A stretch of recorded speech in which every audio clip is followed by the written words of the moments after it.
Hello everyone, welcome to Raven Finance.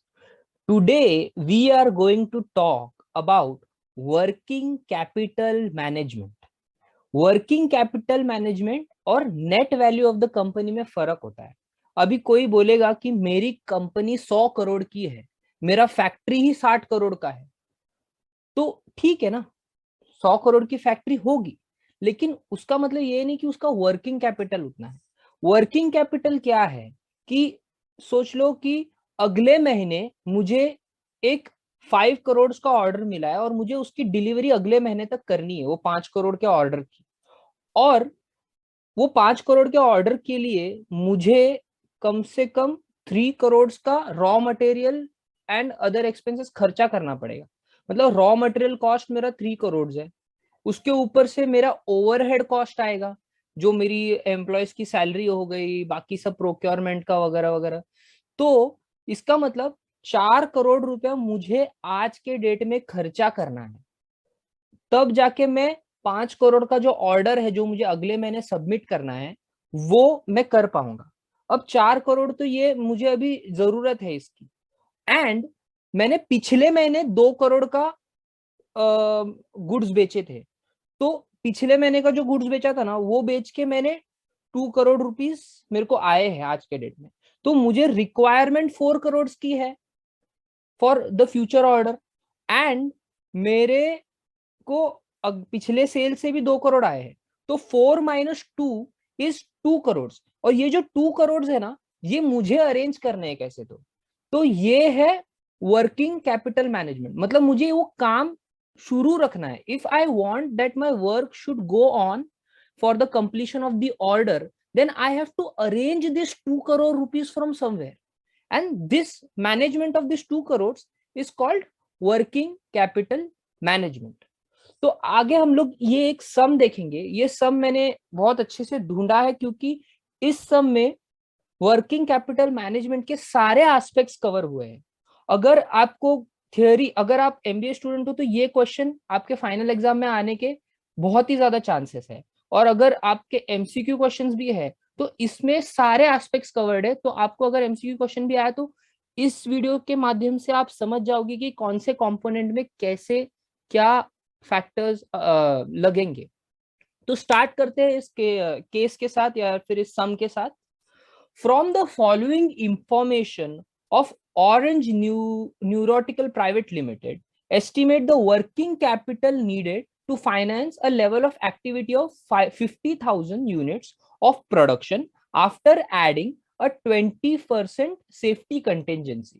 मतलब क्या बोल रहे हैं लोग कि इनको 50,000 यूनिट्स प्रोड्यूस करने हैं एक प्रोडक्ट के, और उस प्रोडक्ट के मैन्युफैक्चरिंग के लिए कितना वर्किंग कैपिटल लगेगा ये हमें ढूंढना है।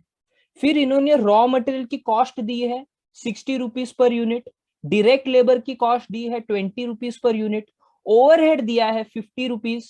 ओवरहेड में सब कुछ आ गया, इसमें डेप्रिसिएशन एक्सक्लूड किया है। डेप्रिसिएशन हम लोग को अभी जरूरत नहीं पड़ती वर्किंग कैपिटल के वहां, क्योंकि working capital is like the amount of cash required for the work to get carried. तो फिर टोटल कॉस्ट, हमें प्रोडक्ट का टोटल कॉस्ट है 130 रुपीज, फिर प्रॉफिट हमारा है 20 रुपीज और सेलिंग प्राइस है 150 रुपीज की। और फिर ये कुछ एडिशनल इंफॉर्मेशन दिया होता है कि average raw material in stock, मतलब जब रॉ मटेरियल आता है तो उसका एवरेज स्टॉक में रहना, एवरेज होल्डिंग पीरियड उसका 3 वीक्स है, 3 weeks. And average material work in progress, मतलब जब रॉ मटेरियल जो स्टोरेज में था 3 हफ्ते के लिए, उसके भी उसको काम में लाया गया, इन प्रोग्रेस लाया गया, तब उसको प्रोग्रेस जो मैन्युफैक्चरिंग का जो पीरियड है एक प्रोडक्ट का वो 2 वीक्स का है। मतलब वो 2 हफ्ते तक वो असेंबली लाइन में वो प्रोड्यूस होते रहेगा। उसके बाद में व्हेन इट इज प्रोड्यूस्ड, ऐसा भी नहीं है कि सारे प्रोडक्ट्स चले जाएंगे, तो average finished goods stage for a duration of 4 week. मतलब 3 हफ्ता वो रहा गोडाउन में एज अ रॉ मटेरियल, फिर 2 हफ्ता वो वर्क इन प्रोग्रेस में रहा, फिर पूरा फिनिश गुड बनने के बाद वो पैक होने के बाद भी 4 हफ्ता वो स्टोरेज में रहा, आगे के स्टोरेज में। ठीक है। फिर क्रेडिट अलाउड बाय सप्लायर्स, मतलब मैंने जो रॉ मटेरियल खरीदा उसने मेरे को 2 वीक्स का क्रेडिट दिया है। मतलब मैं आज खरीदूंगा तो 14 डेज बाद उसको पेमेंट देना है।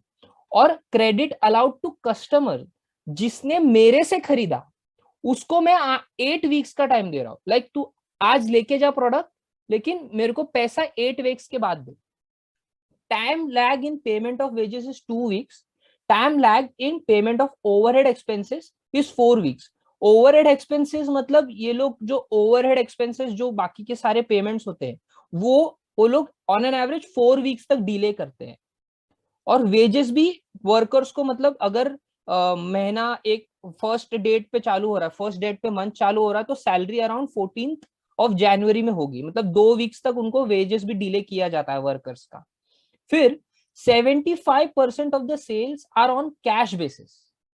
75% of the sales are on cash basis मतलब कि अगर मेरा 4 करोड़ का डील है तो 4 करोड़ में से जो 3 करोड़ है वो कैश में पेमेंट आ रहा है, और 25% जो है वो क्रेडिट पे है।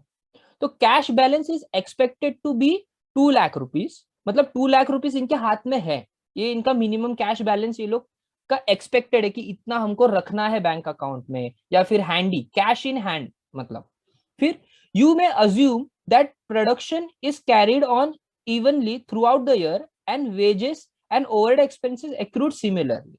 For work in progress inventory, assume 100% raw material cost, 50% cost of direct labour and overhead. ये तो एक्स्ट्रा इन्फॉर्मेशन है, ये हम मैं बाद में बताऊंगा ये क्यों दिया है। तो देखिए इसके ना फैक्टर्स है, ये देखिए सबसे पहले हम लोग देखेंगे कि इनके पास कैश कितना है, ठीक है, इनके एसेट्स कितने हैं, करंटली इनके पास एसेट्स कितने हैं, करंट एसेट्स। अब वर्किंग कैपिटल में हम लोग लॉन्ग टर्म एसेट्स नहीं लेते। अभी आप सम सॉल्व होते हुए भी देखोगे मैंने कहीं लैंड नहीं लिया है, ना कहीं कार ली है। हाँ, कार में जो पेट्रोल डाला उससे जो, सॉरी ट्रक में जो पेट्रोल डाला उससे जो ट्रांसपोर्टेशन का खर्चा है वो ओवरहेड में आ गया, लेकिन कार की कॉस्ट नहीं आई और ना ही फैक्ट्री की कॉस्ट आई है, ठीक है। तो ये देखिए डिजायर्ड कैश और बैंक बैलेंस इज 2 lakhs, ये यहाँ पे दिया है। Cash balance is expected to be 2 lakhs, इसलिए यहाँ पे 2 lakhs आ गया। फिर रॉ मटेरियल में आप देखोगे हमने क्वेश्चन के स्टार्टिंग में ही पढ़ा 50,000 यूनिट्स है, और रॉ मटेरियल कितना है 60 रुपीज। तो 50,000 इंटू 60 इंटू 3/52, 3/52 कहां से आया। अब यहाँ पे आप देखो raw material in stock will stay for 3 weeks. ये जब मंगाया तो 3 वीक्स हमारे गोडाउन में पड़ा रहा था, इसीलिए 3/52। 52 क्या है, एक महीने में कितने वीक्स होते हैं, 52 वीक्स होते हैं। तो हम इसको 52 वीक्स लेते हैं। अगर क्वेश्चन में मंथ्स दिए होते, अगर यहाँ पे ऐसा लिखा होता कि raw material in stock for 1 month, तो यहाँ पे 1/12 आता, लेकिन वीक्स में है तो क्वेश्चन भी वीक्स में ही सॉल्व होगा। तो 3/2, इससे हमें आंसर मिला 1,73,077। फिर आएंगे वर्क इन प्रोग्रेस में। वर्क इन प्रोग्रेस में यहाँ पे हमें क्लियरली दिया गया है, ये देखो, for work in progress assume 100% raw material cost and 50% cost for direct labour and overhead. अभी यहाँ पे आप लोग देखोगे डायरेक्ट लेबर 20 रुपीज है, ओवरहेड 50 रुपीज है, तो सेम 20 रुपीज इंटू 50,000, और यहाँ पे ओवरहेड के लिए 50 रुपीज इंटू 50,000। अभी यहाँ पे 2/52 है एंड 4/52 है, क्योंकि यहाँ पे आप देखोगे मटेरियल इन प्रोग्रेस का 2 वीक्स है, और ये यहाँ पे sorry direct overhead cost, overhead expense के लिए 4 वीक्स दिया है, time lag of overhead expense 4 week. तो यहाँ पे हमने रहा 4/52 और यहाँ पे 2/52, और ये 1/2 1/2, क्योंकि हमें वर्क इन प्रोग्रेस में 50% of the cost of labour and overhead लेना है, इसीलिए यहाँ पे 1/2 1/2 आया, लेकिन रॉ मटेरियल में नहीं आया। अभी रॉ मटेरियल का तो पूरा पैसा दे के लाएंगे ना, लेकिन डायरेक्ट लेबर और ओवरहेड कैसा है कि ये अभी पूरी तरह बने नहीं है, ये अभी वर्क इन प्रोग्रेस में है, तो पूरा लेबर पेमेंट नहीं हुआ है। जब काम पूरा हो जाएगा तब पूरा लेबर पेमेंट करेंगे, तो अभी तो आधा ही लेबर पेमेंट करना है। ओवरहेड कॉस्ट भी अभी तो लाने तक का ही ओवरहेड कॉस्ट आया ना, जाने का ओवरहेड कॉस्ट बाकी है, इसीलिए हम लोग वर्क इन प्रोग्रेस में डायरेक्ट लेबर और ओवरहेड कॉस्ट हाफ हाफ लेते हैं, उससे हमारे ये वैल्यूज आ जाएंगे। फिर फिनिश गुड्स भी तो है, ये देखो फिनिश गुड्स भी तो होंगे यहाँ पे, जो 4 वीक्स तक रहने वाले फिनिश गुड्स। तो फिनिश गुड्स कितने 130 रुपीज के हिसाब से। अब यहाँ पे रॉ मटेरियल 60 रुपीज के हिसाब से आया, फिनिश गुड्स हमारा कॉस्ट के हिसाब से आएगा। ये देखो total cost is 130 rupees per unit, तो फिनिश गुड हमने 130 रुपीज इंटू 50 इंटू 4/5, क्योंकि फिनिश गुड्स का वहां पे दिया है कि 4 वीक्स के लिए वो गोडाउन में पड़े रहेंगे, तो उसका 5 lakhs आ गया। फिर डेटर्स के लिए हम लोग ने ये पढ़ा था कि credit allowed to customers is 8 weeks, तो 130 इंटू 50,000 इंटू 1/4 इंटू 8/52। अब ये 8/52 आप समझ गए, क्योंकि ये आया है 8 वीक्स के लिए। और 1/4 क्यों लिया है, क्योंकि सारे कस्टमर्स डेटर नहीं है।